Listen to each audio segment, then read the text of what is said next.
Hey, boys and girls, this book is called Cinderella Skeleton by Robert D San Souci. Cinderella Skeleton by Robert D San Souci. Cinderella's skeleton dwelt in boneyard acres near the wood. Third mausoleum on the right, decayed, decrepit, what a fright. On the door a withered wreath invited guests to rest in peace. It was the pride of the neighborhood.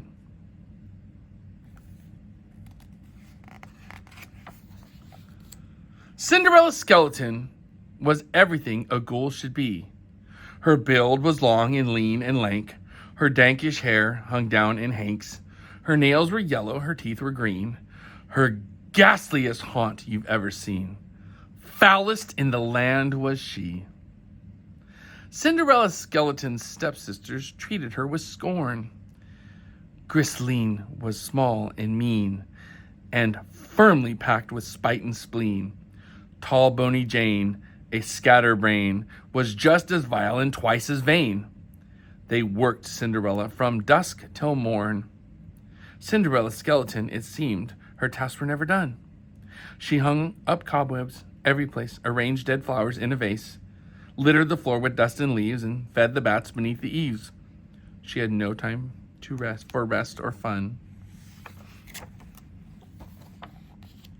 Cinderella's skeleton's stepsisters dressed in fancy clothes, but she had only hand-me-downs. The others torn and tattered gowns. Her shoes had worn-out toes and soles. In fact, they were so full of holes they showed all of her bony toes. Cinderella's skeleton asked for help with household chores, but stepmother Screech began to shout, "You're lucky I don't throw you out! My girls are gems, you're common clay. How dare you even think that they should streak the window or strew the floors?" Cinderella's skeleton, more disappointment lay ahead. Prince Charnel summoned one and all to his frightfully famous Halloween ball. When Cinderella begged to go, her stepmother sneered and told her, "No, you'll stay at home and work instead." Cinderella's skeleton watched the others leave in a hearse. Screech in mournful bombazine, her girls in mildew green sateen. With Cinderella made this vow, "I'll get to the prince's ball somehow. I'm taking action, for better or worse."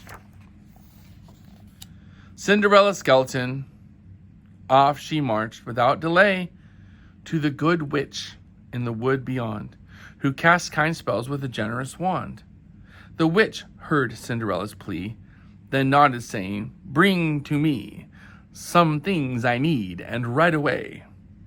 Cinderella's skeleton located what the witch required: a jack-o'-lantern, fiery-eyed, 6 rats a trap held locked inside, 2 bats asleep, its wings wrapped tight, a cat as black as moonless night, exactly as the witch desired.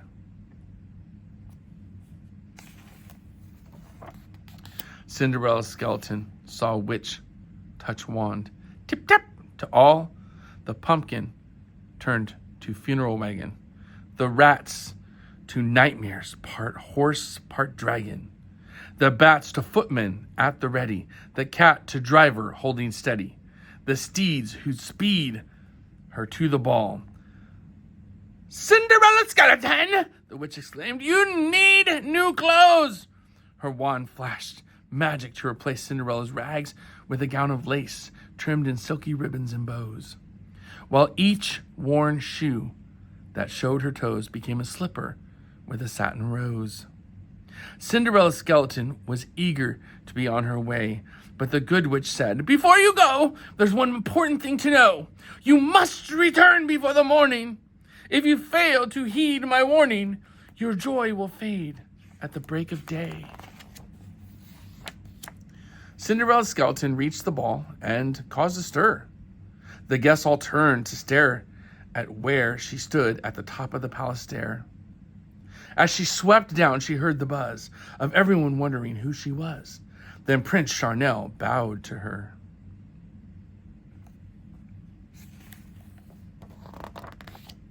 Cinderella's skeleton heard Charnel say, "Your beautiful burns like bonfires ablaze at night. Your brightness fills me with delight. Dance with me, lady, I implore." She smiled, and he led her to the floor, where they waltzed with graceful dips and turns. Cinderella's skeleton, gazing into Charnel's eyes, was so in love she was unaware of each hateful murmur and baleful glare that Screech, Boney Jane, and Christine aimed at the lovers' tender scene. She danced till dawn, first lit the skies.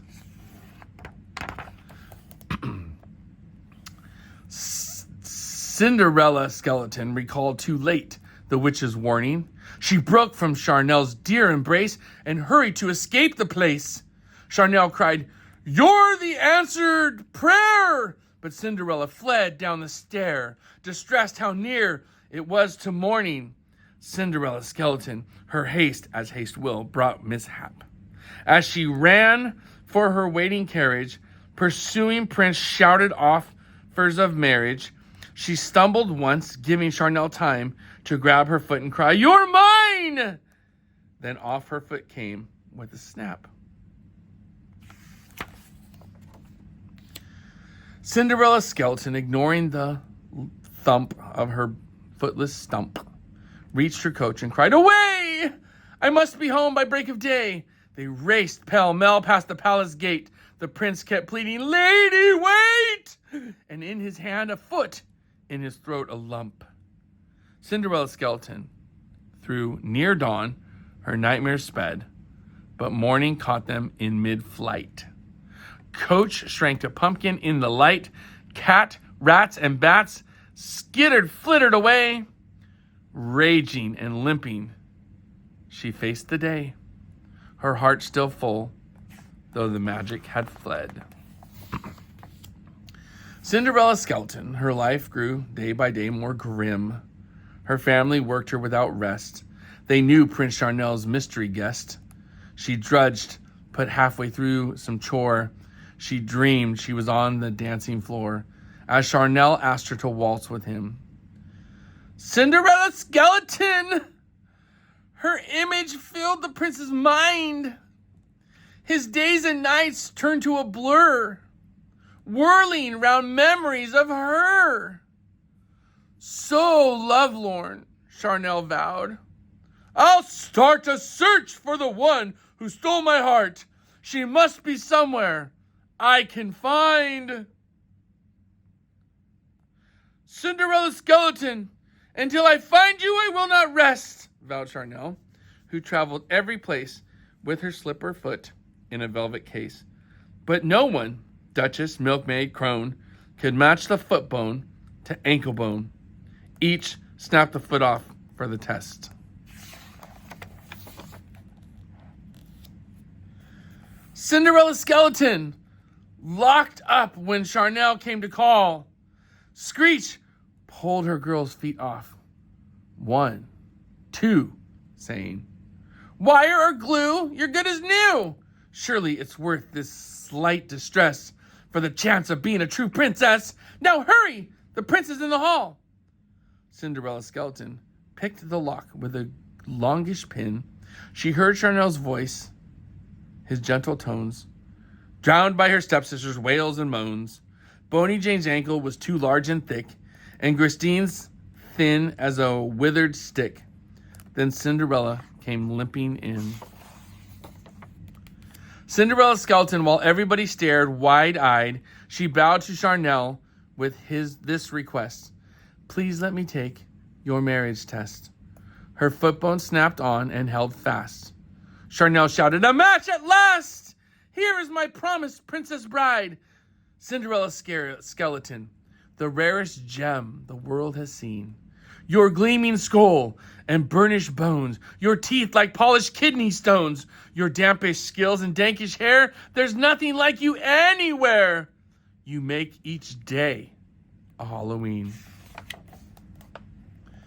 Cinderella's skeleton soon was married to her prince, And they stayed happily ever after, their kingdom filled with love and laughter.